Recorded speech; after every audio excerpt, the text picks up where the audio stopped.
I was given one rule for my isolated mountain job. I broke it when I heard my partner screaming. I applied for this maintenance position online a little over a month ago.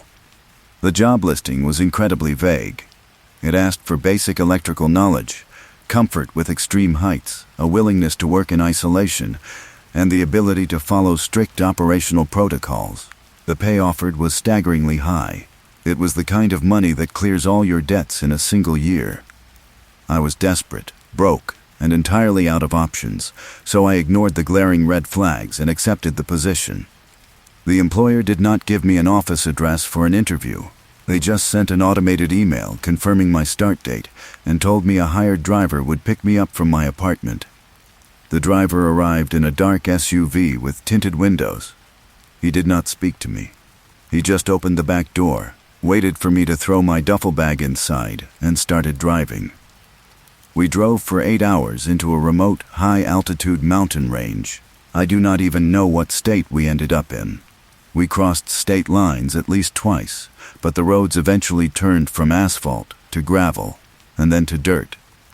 We wound endlessly upward through incredibly dense pine forests until we reached a massive, flat clearing cut directly out of the trees. In the center of the clearing stood a communications tower. It was a massive steel structure, stretching hundreds of feet into the sky, covered in satellite dishes and blinking aviation lights. At the base of the tower was a tall chain-link perimeter fence topped with razor wire. Inside the fence was a square, windowless concrete building. That was the ground-level maintenance bunker. And that is where I met my trainer. The driver parked outside the gate, unlocked the doors, and drove away the second my boots hit the dirt. My trainer was standing on the other side of the chain-link fence. He looked like a man who had not slept a full night in a decade. His skin was leathery and pale. His eyes were completely bloodshot, and he flinched at the sound of the SUV driving away. He did not introduce himself, or even offer his name, and he did not ask for mine. He just unlocked the gate, ushered me inside, locked it behind me, and handed me a clipboard with a laminated checklist. "You check the fuel levels in the back generator every morning," he said, his voice raspy and exhausted. "You climb the tower and calibrate the uplink dishes at noon. You walk the perimeter fence and check for breaches before the sun goes down. That is the routine. You do not deviate from it." I nodded, looking around the desolate, silent clearing. The wind whistling through the tower struts was the only sound. "Are we the only ones up here?" "Yes," he replied, his eyes constantly darting toward the dense tree line surrounding the fence. "We are the only humans within 50 miles. No one is coming up here to check on us. It is just you and me." He took me inside the bunker to show me the layout. The bunker was strictly utilitarian and built to withstand a bomb blast. There were no windows. The walls were thick, poured concrete. The interior was divided into 2 main sections. The front section was the living quarters. It had harsh fluorescent lights, 2 metal cots, a small kitchenette with canned food, a bathroom stall, and a large desk holding a 2-way radio console. The main entrance to the living quarters was a massive steel access door that led outside to the clearing. It had 3 sliding deadbolts on the inside. The back section of the bunker was the generator room. It was separated from the living quarters by a secondary reinforced metal door. Inside the back room sat a massive, deafeningly loud industrial diesel generator that provided power to the entire facility and the tower outside. There was also a secondary way in and out of the bunker. In the ceiling of the living quarters, right above the desk, was a metal roof hatch. A steel ladder went from the floor, straight up the wall, and opened onto the flat roof of the bunker. From the roof, you could directly access the metal stairs leading up the exterior of the radio tower. Before we went to sleep on that first night, my trainer sat me down at the small metal table in the kitchenette. He looked entirely serious. His hands were shaking slightly. "There is one rule you never break while you are stationed here," he said, leaning forward. "Sometimes a thick fog rolls over this mountain. It does not happen like normal weather. It happens instantly. When you see the fog drop, you get inside this bunker and you lock the main steel access door." "Okay," I said, thinking it was some kind of severe high-altitude weather hazard. "Is it a temperature drop thing? Does the air get too thin?" "No," he said flatly, his bloodshot eyes staring right through me. "Just listen to me. You lock the door. And no matter what you hear outside, you do not open it." I frowned, confused by his phrasing. "What do you mean, no matter what I hear?" "You will hear things in the fog," he said. "Voices, people asking for help, people screaming. You ignore them. You stay inside, you keep the deadbolts thrown, and you wait until the fog lifts." I thought he was trying to haze the new guy. I thought it was a joke to scare me on my first night in the middle of nowhere. "When does the fog normally come?" I asked, expecting a punchline. My trainer laughed. It was a dry, hollow, terrifying sound. "No one knows. It comes when they are hungry." I did not understand what he meant, but I agreed to the rule just to end the conversation. For the next 3 weeks, everything was completely normal. The work was incredibly boring but physically demanding. Every morning, I went into the back room to check the diesel lines. At noon, I climbed the dizzying metal stairs of the tower to scrape ice off the satellite dishes. In the evening, I walked the inside of the perimeter fence, looking for broken links or signs of animal damage. My trainer rarely spoke to me during those 3 weeks. He was deeply withdrawn. He spent hours locked in the back generator room by himself. Even over the roar of the diesel engine, I could hear a strange scraping sound echoing through the metal door. It sounded like someone dragging a sharp screwdriver across a steel plate over and over again. When I asked him what he was doing in there, he just glared at me and told me to focus on my checklists. He was always anxious. He constantly watched the tree line when we were outside. He even kept a loaded shotgun leaning against the wall next to his cot. I started to think he was suffering from extreme paranoia, a psychological break caused by the intense isolation of the job. I planned to request a transfer the moment my first month was up. A week ago, we had a false alarm. I was eating lunch at the desk when the temperature in the room suddenly dropped. My trainer leaped out of his cot, racked the shotgun, and sprinted to the main steel door. Slamming the deadbolts shut, he stood with his back against the metal, breathing heavily. But no fog came. It was just a normal storm rolling over the peaks. He stayed by the door for 3 hours, gripping the gun, refusing to speak. That incident made me realize how broken he was. He was terrified of something out there.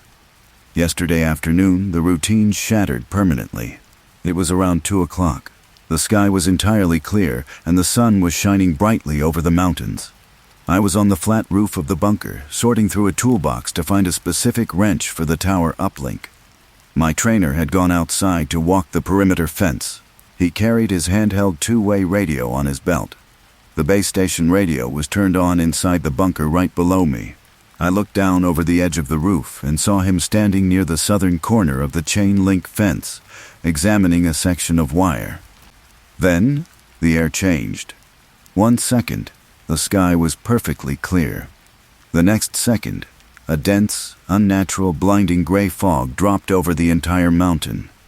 It was so thick and sudden that it looked like a gray sheet being thrown over a camera lens. Instantly, the temperature plummeted so fast my breath turned to vapor, and a suffocating silence fell over the clearing. The wind just stopped. I remembered his one rule. I dropped my tools on the roof, ran to the metal roof hatch, grabbed the handle, and pulled it open. I scrambled down the internal ladder, dropping straight down the shaft into the bunker's living quarters. I hit the concrete floor and immediately slammed the roof hatch shut above me, spinning the locking wheel tight. I turned around, expecting my trainer to be sitting on his cot or standing by the desk. But the room was completely empty. I looked at the main steel access door leading outside to the clearing. It was open, so I closed it, and the 3 heavy deadbolts were thrown into the locked position. Before I could even process his absence, the radio console on the desk erupted with piercing static. Then, I heard his voice. "Help!" My trainer screamed through the radio speaker. "Open the door." "Oh God, please, Open the door. I froze entirely. I stared at the locked door. I grabbed the radio microphone from the desk. "Where are you?" I yelled into the mic. "I am inside. The door is locked. I am right outside." He shrieked. The panic in his voice was raw, guttural, and absolutely terrifying. It sounded like a man who was experiencing unimaginable agony. "I am bleeding out. My leg is gone." It took my leg. "Please, just throw the bolts and help me." I stood paralyzed. I remembered his warning from my first night. No matter what you hear outside, you do not open it. You will hear people screaming. You ignore them. But this was not a random voice in the mist. This was my partner. This was a real person, communicating with me through the company radio, and he was dying just a few feet away from me. I could hear the wet, tearing sounds of him dragging his body against the dirt outside the bunker. I could hear him sobbing. I could not just stand there in the warm, well-lit room and listen to him bleed to death in the freezing fog. I threw the rule completely out of my mind and convinced myself the rule was meant for strangers, not for my partner. I ran to the main access door, grabbed the top deadbolt and threw it back, then grabbed the middle bolt and threw it back, and finally I unlocked the bottom bolt. I grabbed the metal handle and pulled the door open. A wall of thick, freezing, gray mist poured into the bunker, rolling across the concrete floor.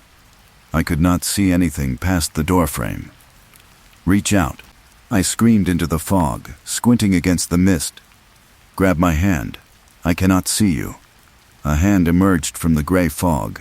It was pale, incredibly long, and covered in gray dirt. I reached out and grabbed it. The moment my fingers wrapped tightly around the wrist, every instinct in my brain screamed that I had made a fatal mistake. The skin was freezing cold, completely devoid of body heat. The joint felt rigid, stiff, and unnatural, like gripping a thick wooden branch wrapped in wet leather. But the adrenaline was pumping too hard for my muscles to stop the momentum. I planted my boots firmly on the concrete floor, leaned my entire body weight backward, and yanked the figure inside the bunker with all the strength I had. The tall figure stumbled past me, crossing the threshold and entering the brightly lit room. I did not look at it right away. I threw my weight against the steel door, slamming it shut to block out the fog.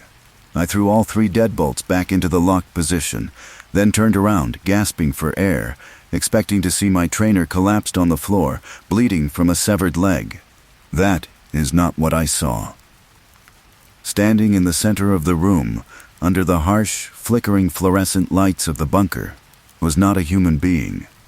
It was a towering, emaciated entity. It stood at least 8 feet tall, forcing it to hunch its upper back unnaturally just to fit beneath the ceiling. Its skin was entirely pale, slick, and hairless, looking like wet silicone stretched too tightly over sharp, jagged bones. Its limbs were horrifyingly wrong. The arms hung down past its knees, but they had too many joints.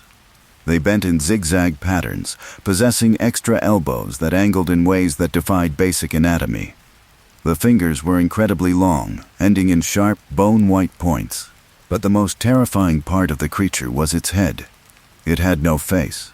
There were no eyes, no nose, no mouth, and no ears. The front of its skull was a perfectly smooth, featureless slope of pale skin. Instead of a face, the front of its long, pale neck was split wide open. Inside the split flesh was a complex, pulsing, wet organ made of vibrating membranes, shifting cartilage, and thick vocal cords. The entity stood perfectly still in the center of the living quarters.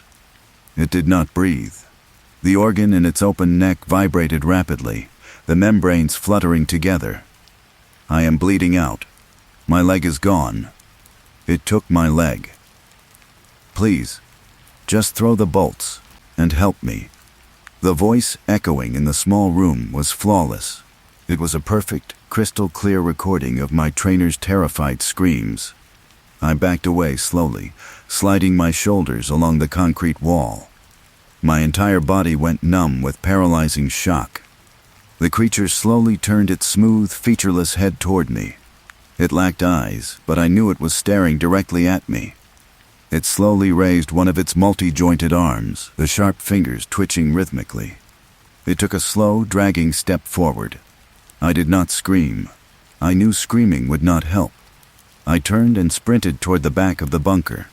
I ran toward the generator room, grabbed the handle of the secondary metal door, and threw it open. I threw myself inside the deafeningly loud room and slammed the door shut behind me. I spun the heavy locking wheel in the center of the door, driving the interior bolts deep into the frame, sealing myself inside. The massive diesel generator was humming loudly in the center of the floor, vibrating the entire room. A second later, a massive impact hit the door. The entire metal frame buckled slightly inward. The creature was slamming its weight against the steel. "Help!" The voice screamed from the other side, muffled slightly by the metal. "Open the door, please." I backed away from the door until my shoulders hit the far wall. The generator room was incredibly cramped. There was the massive metal generator housing, a stack of red toolboxes, and the wall behind me. I felt a rough, uneven texture pressing against my back. I turned around and looked closely at the wall. The steel plates covering the walls of the room were covered in thousands of tiny, frantic, jagged scratches.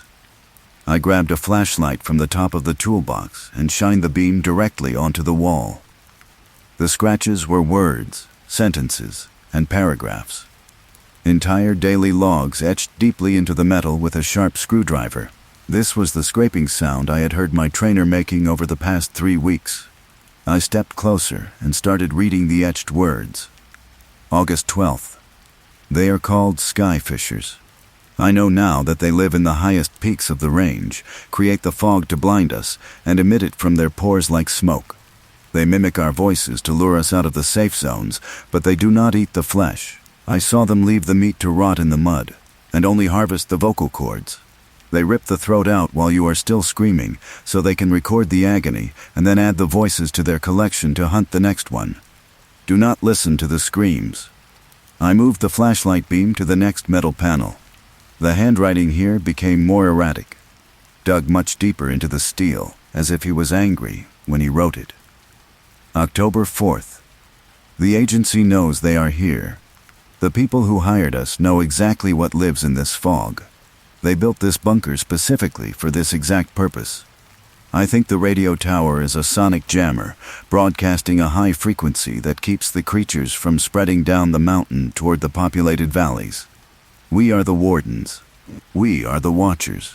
If the creatures ever bypass the fence and move toward the towns, we have a red button under the desk. We are supposed to press it, call the airstrike, and die with them. We are just expendable guards. A loud, screeching sound echoed through the small room. The entity on the other side of the door was dragging its sharp, bone-white fingers down the outside of the metal, trying to find a weak seam to pry open. I am inside. The door is locked.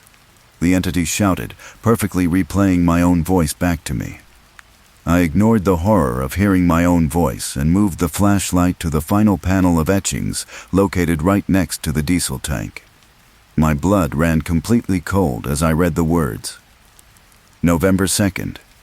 I have been here for 9 years. I cannot take the silence anymore, cannot take the isolation, and the constant fear of the fog.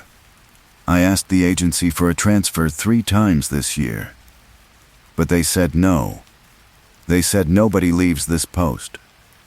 You leave in a body bag, or you stay until you die. I have watched countless recruits die out there because I followed the rules and kept the doors shut. They screamed for hours in the mist, and the agency does not care. They just send a new guy a week later to replace the dead one. November 20th. I am sorry to whoever reads this. I am so genuinely sorry. But I figured out how they hunt. I have watched them from the roof, and I think I can outrun them. But the problem, my horror, my true horror is the agency. They won't let me leave. They need someone here to guard, so unless there is someone, they will hunt me down. I have to be dead to them. I have to get them my replacement. I sent a message to the agency requesting a new recruit and told them the generator needed major repairs. I lied. When the fog comes next, I will try to run. I have a personal vehicle stashed 2 miles down the dirt road, hidden under a tarp. I am going to finally go home. I know it is an evil thing to do. I know I am condemning an innocent kid to a horrific fate. But I am done being the warden. I stared at the heavily scratched words, reading the final paragraph twice to make sure I understood it. The door separating us groaned violently under another massive impact. The creature threw its entire weight against the steel again, but the frame did not buckle. I slid down the wall and pulled my knees to my chest, sitting right next to the roaring diesel generator. For the next 8 hours, I endured the torture. The entity stayed right outside that steel door in the living quarters. It realized brute force wasn't working, so it switched to its real weapon. It used the voices. "Please," it screamed, replaying my trainer's terrified voice perfectly. "It's grabbing me. Open the door." Then the vocal organ shifted. "Where are you?" "I am inside. The door is locked." It cycled through them on a continuous, agonizing loop. Sometimes it would layer the recordings, creating a chorus of 2 men screaming for their lives in the tight concrete room. When the voices didn't provoke me to open the lock, it resorted to physical sounds. I sat with my hands over my ears as it dragged its sharp, bone-white fingers up and down the steel door, producing a high-pitched, metallic screech that cut right through the mechanical hum of the generator. I sat in the cramped space, breathing in the faint smell of diesel exhaust, reading my dead trainer's metal logs over and over again with my flashlight just to keep my mind grounded in reality. Finally, after what felt like an eternity, the scratching stopped. The screaming stopped. I looked at my watch. It was 6 a.m. I didn't dare open the metal door to the living quarters. I didn't know if the creature was just standing in silence, waiting for me to make a mistake. Instead, I looked at the vertical escape ladder in the corner of the room. It went straight up a narrow concrete shaft, leading directly to the secondary roof hatch. I grabbed the metal rungs and climbed the ladder slowly, my arms shaking from exhaustion and fear. I reached the top, unlatched the hatch, and pushed it open just a few inches to peek outside. The unnatural gray fog was gone. It had thinned out and dissolved into the morning air, vanishing just as quickly as it had appeared, revealing the dense pine trees and the winding dirt road far below. I pushed the hatch fully open and crawled out onto the roof. The clearing was completely quiet now. There were no more voices asking for help.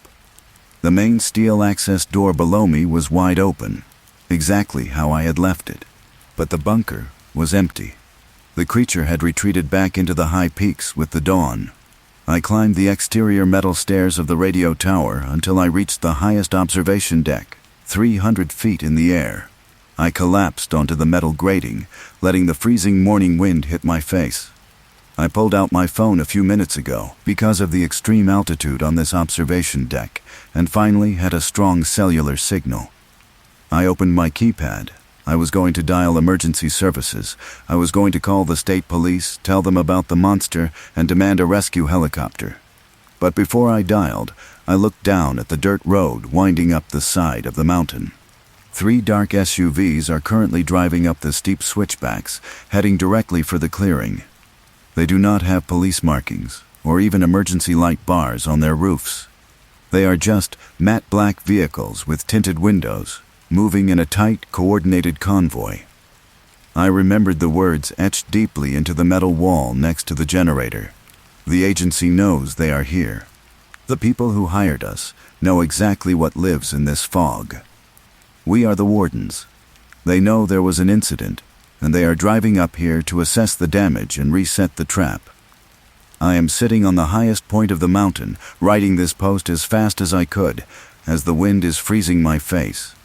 The black cars will reach the perimeter gate in less than 5 minutes. I am not going to fight the men arriving in the black cars or run into the woods, because I know what lives out there in the high peaks now. I am going to climb down this radio tower, stand in the living quarters, and demand the men in the suits close the gate. Because if what my trainer scratched into that wall is true, there are more of those things living in the clouds above us. They are incredibly smart, can sound exactly like the people you trust, and they are still very hungry. Someone has to maintain the sonic jammer. Someone has to lock the door when the fog rolls in. It looks like I am the new guard now.